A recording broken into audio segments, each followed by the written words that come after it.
Hey y'all, this is Gunner from Gunner's Garage. I've got my 2008 Newmar 4304 with the Cummins ISL 8.9 liter motor. It's this time of the year again where I'm going to change both of my fuel filters. There's a moisture trap and there is also the regular fuel filter. So here I am. It is January 5th, and I do this once a year, and it's really easy. It's going to save you a lot of money for the labor. I've got everything to show you here. I'm going to flip this thing around. Everything you need right there, the two filters, the water trap filter is on the right hand side. You guys are probably wondering why I have a red can. Trust me, there's diesel in there. I've got a pair of gloves, and around the filter I've also got this filter removal tool that I've just thrown on top, which basically is like an oil filter wrench, and they come in different sizes. So you need to probably have a couple different sizes for your oil filter, your fuel filters, your moisture desiccant filter for the air brakes, and also for your hydraulic filter. So let's get over to where the coach is, and we'll show you how to replace these things. By the way, the diesel fuel is here because you need to fill the filters all the way up so you don't have a problem starting it. There'd be like an air gap in between there. So let's go take a look and see what it looks like behind the door where the filters are.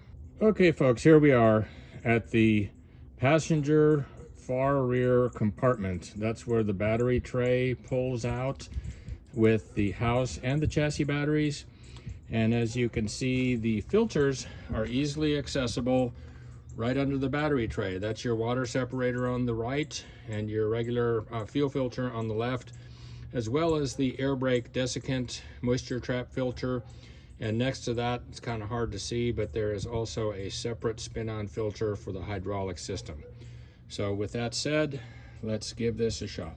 There's actually an electrical connection on the bottom of the water separator, and there's a drain, like a petcock, that you can also drain some of the moisture out of there if you need to. I believe the electrical connector would light up on the dashboard if there is moisture sensed in there. And we're gonna try to pull that. Electrical connector came right off. And then what we're gonna do is we're gonna drain. So there's that electrical connector right there. We're also going to turn this petcock.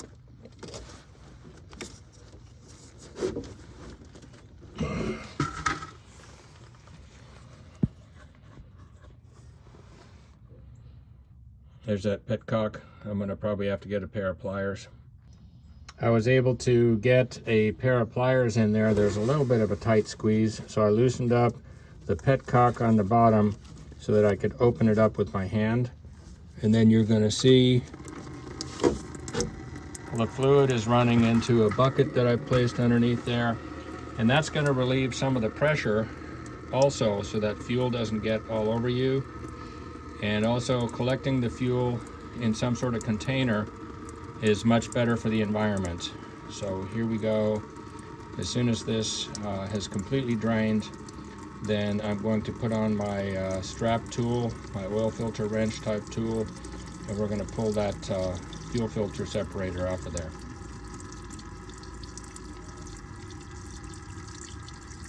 Now these can be fairly tight, even if you do what you're supposed to do, which is lubricate the seal with diesel fuel on the new filter.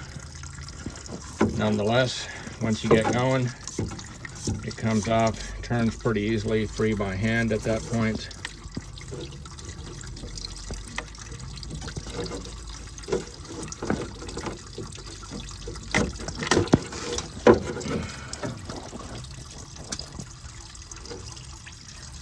Quite a bit of fluid.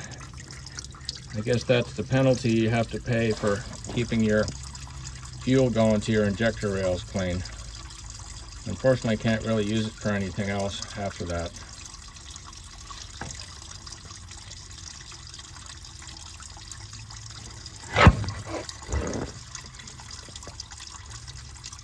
Okay, there's the new filter, FS1003, and I put the electrical connection back on the bottom of the filter, which you can see it's right next to the thumb wheel drain cock.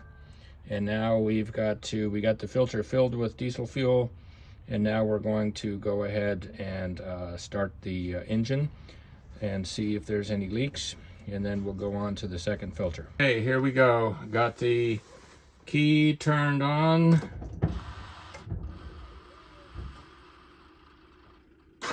Let's give it a crank and see what happens. Keep our fingers crossed.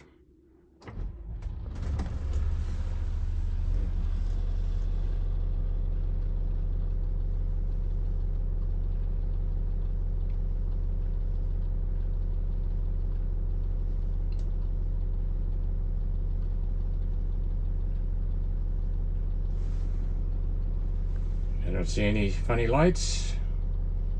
It's idling correctly. Pressures are up.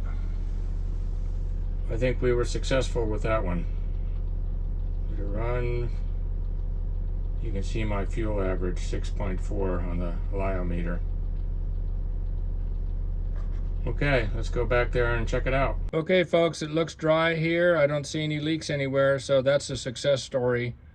Gonna go grab another set of gloves, and I really just don't like getting diesel fuel on my hands. So I'm gonna be right back with you. Okay folks, here's the second filter. That's the brand new filter right there that I'm gonna put on.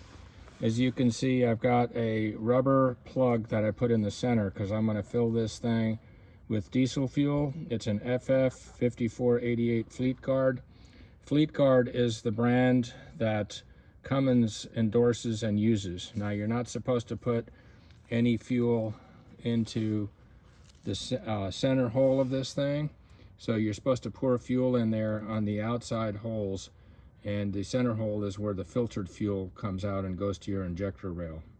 So I'm going to fill that up with fuel, and then I'm going to come over here and I'm going to remove the old filter right here, which I've already loosened up with the tool. Still kind of a little bit of a tight fit in there. So I'm going to go ahead and take that off, and we're going to put the new filter on, and then we're going to start the engine. All right folks, I got the new filter on there, nice and tight. I'm going to start the engine now, make sure that there's no air left in the system, and come back here and make sure there's no leaks. All right, here we are again in the cockpit. I'm going to turn the key on. Lots of Christmas lights, ready to go, start it up.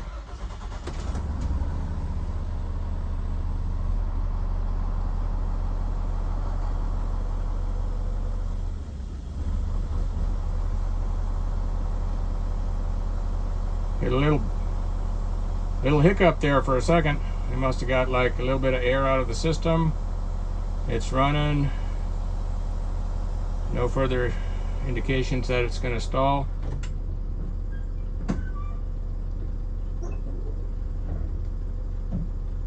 Still purring like a kitten. This is on the Cummins ISL 8.9. I think we're good now. I'm going to shut the engine off. We'll take a look back there and make sure there's no leaks. All right, I think mission accomplished, folks. We have no leaks anywhere. And you heard that little bit of a blurp. That was just a little bit of air. I had filled the filter all the way full. However, there must have been still a little bit of air in the line. It didn't quit though, and just kept on running. And so here we are until my next video. If you guys can put a like on the videos, and if you feel up to it, you can subscribe. I did this video last year, and hopefully this gives you guys some encouragement that you can do your own maintenance and save yourself a lot of money if you need to. If not, you don't feel up to it, great. That's just part of the expense of owning one of these. Have a great day, and we'll see you at the next video.